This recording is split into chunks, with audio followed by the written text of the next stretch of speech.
Hey guys, what's going on? My name is Dan and welcome back for yet another episode. In today's episode, we are talking about the new Leica M. This is the M-EV1 and this is not a replacement to the M11 or the M11P, it's another branch. And what Leica is saying is another new type of cameras in the M system, in the M lineup. Basically, this is the same exact camera as an M11 or an M11P, the same sensor, same processor, same everything, but they took out the art of the rangefinder. It's not a rangefinder anymore. They took out the optical rangefinder unit and they replaced it with an EVF. This is straight out of the Q3 notebook. It's the same EVF, it's just running a little slower to, I presume, to save battery life. Now, what are the advantages of having an EVF on an M body? First of all, you can compose with different kind of lenses. I can compose with a 21mm wide angle and also a 90mm. I can achieve focus and can compose pretty easily with that. It's like any other mirrorless camera.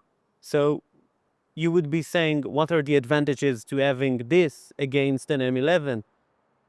Basically, for a lot of people, the rangefinder experience is a good experience, but for a lot of other people who haven't used the rangefinder for anything, they don't know how it would feel. And to get into the M system, it's a little bit of a bigger step than some would like. So that's why you buy the Q3 series. And that's why you buy the SLs, because they are more in line with everything else that's on the market currently. Okay, I've told you that the Leica M-EV1 is basically the same as a Leica M11 or an M11P, but with a different way of viewing what you're shooting. It has an EVF instead of an optical rangefinder. But for those of you who don't know, the M-EV1 supports a 60 megapixel full frame BSI sensor, one amazing sensor, and it's paired with an really good processor because the files that are coming out of this camera and the M11 as well are just absolutely gorgeous. They have tons of dynamic range, a lot of highlight retention and shadow detail, and it performs beautifully even in low light situation when you push the ISO. One amazing thing about the M11 and the M-EV1 as well now is that it's able to shoot a lower megapixel file, so a lower resolution file, but with the added benefit of one stop higher in dynamic range and also less noise. So you gain one stop of ISO performance and one stop of dynamic range. That's actually really great when you're shooting outside because sometimes that one extra stop can actually make a difference in your final image. So you can drop down this from 60 megapixels to 36 or 18 megapixels. It doesn't just pixel bin the file, it gives you another way of reading the sensor, and that's the benefit of it. Why use a Leica M in the first place for me? For me, it's about the lenses. It's not about the rangefinder at all, it's about the unique M-mount glass that you can buy. Why use an EVF on camera like this? It's easier to use. For me, I'm shooting mostly portraits and street photography. For street, the rangefinder is actually fine on the M11. I can see, I can compose and focus pretty easily. But for portraits, and when shooting with the Noctilux, when shooting with a 90mm lens, a 75mm lens, or even something wider than a 35, it's not as easy to compose with the rangefinder, and it's not as easy to actually get focus or critical focus at 0.95 or 1.4 or even f2 at longer focal lengths. So that's why the EVF is so important, to me at least. Is the EVF any good on the M-EV1? And the short answer is yes. I can dial in focus, I can compose pretty easily with that, and it's bright, it's high resolution enough, and it's better in every way than what I had before with the M11 because I attached the VisuFlex to, which is an attachment, it's a $1,000 attachment, and it's a good viewfinder. I can use it. It's not bad at all, but this is miles ahead. I already told you about the EVF and why I think it's really a good idea for some people, and I think for me it's a great idea because I'm shooting portraits. Sometimes I'm using really shallow depth of field. Let's say I'm shooting with the 50mm Noctilux at f0.95 at its minimum focus in distance of 1 meter. Now, you get an extremely shallow plane of focus. And to focus that on a rangefinder, on an M11 or any other M, is extremely difficult. Extremely difficult. It could be done, but when you're shooting portraits, the subject always moves. You are always in motion. And nailing focus is quite hard. So that's why I added a VisiFlex. And the VisiFlex really solves all of that. But you need to understand, you put the VisiFlex on top of your camera, and it's a little bulky, honestly. It's not the best resolution, but it works. It works just fine, and I like it. And I used it for months now, and it's great. But this one, it's higher resolution. It is seamless because you don't need to attach anything to your camera. And it's actually cheaper than adding a VisiFlex to the M11, because adding a VisiFlex to the M11, the VisiFlex 2 is a $1,000 accessory. So you need to take that also into consideration. The M-EV1 is not a cheap camera at all, by any stretch. This is a $9,000 camera, and the M11P that they are currently selling is almost $10,000. So there is a little bit of a price jump to the M11P, but then you add on the VisiFlex and it's almost $11,000. So 9,000 against 11,000, then it starts to get a little pricey between those. I'm not saying that's the only reason to get an M-EV1, because it isn't, but it is a consideration for someone that is getting into the M system. Another thing I really wanted to mention about the M-EV1 EVF is, in comparison to my M11P, when shooting at night, not even portraits, when shooting at night on the street, I could nail focus at 90mm f2.5, I could nail focus at 50 f0.95 on the street, but it is a little difficult with the rangefinder, and I'm not even that new to the rangefinder. I could nail focus, but sometimes in really low light scenarios, the rangefinder isn't the best tool.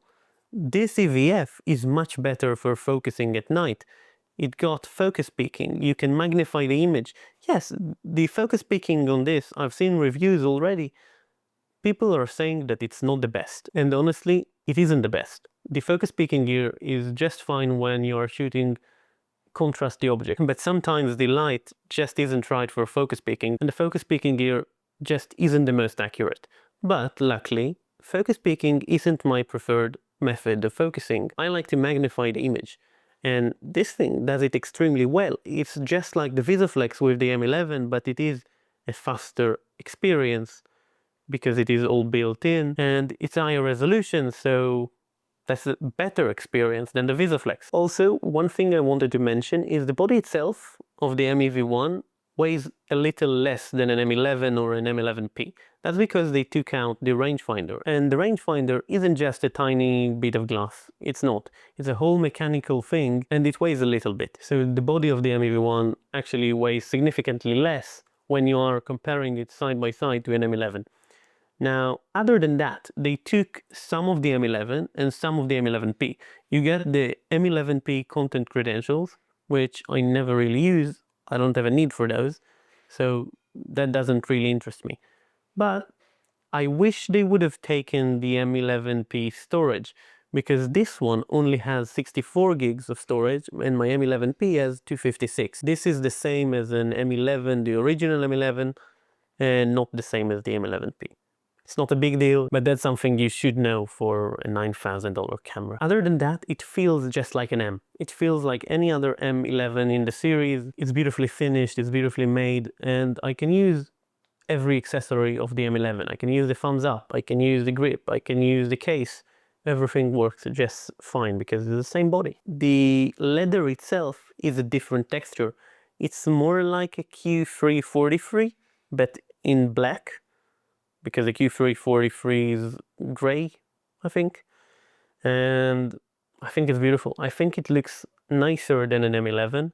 It looks more modernized, of course, and I like it a lot. On the M11, there is this switch right here that does frameline selection on lenses which are not rangefinder coupled. But on the M-EV1, this lever does something different. You can set it to any custom function that you like. So by default, when you push it, it does a focus peaking on and off. And if you pull it outside, it does a crop of the sensor. So 1.3 times and 1.8 times. I didn't find a use for the crop because it's an interchangeable lens system and I can just swap a lens and I don't need it. It's not like a Q, but I set it for focus peaking and the focus magnification. One other thing that is different than an M11 is you lose the ISO dial up top. And to be honest, I don't really miss it because I never really used it. It's always set to one ISO for me and I don't change it throughout the shoot. So I don't miss it. Maybe it's just me, I don't care. I set my ISO to the back dial, back function dial, and it works extremely fine. You could say, why not just get a Leica SL3 or an SL3S and use the M2L adapter and choose M lenses and use it as an M-EV1 with the EVF and everything. And I mean, you could. I've done it for years with the SL2S and it works perfectly fine. But this is much smaller, much lighter, and it feels like an M. The SL3 is more of an SLR type. It's bigger, it's heavier, it's built like a tank, but I feel like it's more for professional applications, and the M for me is more for fun. I use it for professional applications as well, but it's fun to use because it's small and light. And for those people who chose the SL for M lenses, I think the M-EV1 is a perfect solution now. It's smaller, it is the same as an M, just with an EVF from the SL series. Yes, the refresh rate is a little slower, it's capped at 60 frames a second and not 120, but to be honest, I never really noticed a difference because it is a slower experience by design, so you don't really miss shots because of the viewfinder, to be honest. And now we start to get into the discussion of why use a M camera at all in a sea of modern cameras like any other mirrorless camera. You have autofocus and you have every type of feature you can actually imagine, and it's easier to use than ever before. Why still use an M? This is a fully manual experience, and for me, that's the reason, the entire reason to shoot an M. It slows me down.